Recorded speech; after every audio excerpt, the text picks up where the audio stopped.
The Wilmington race riot is very relevant today because first it lives through history. Secondly, the history is somewhat distorted about that period and many periods later.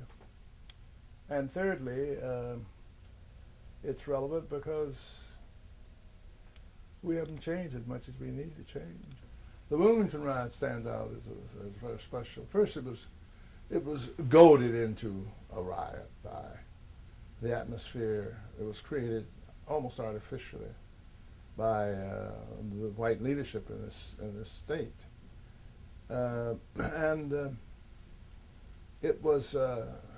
it did what Smithy riots don't do. It overthrew the leadership, which happened to have been official. There were office holders, black, and some white, who were run out of their offices. And to that extent, it was a coup d'etat. It was a revolution. And it sort of is in a class by itself when we talk about riots.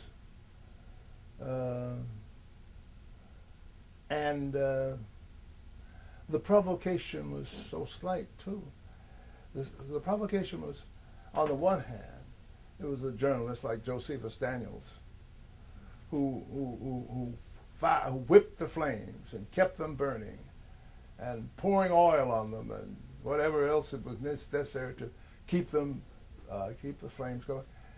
It was that sort of thing, and it was the goading of locals who were smarting under the fact that there were black office holders, black property owners right in the downtown section and so forth.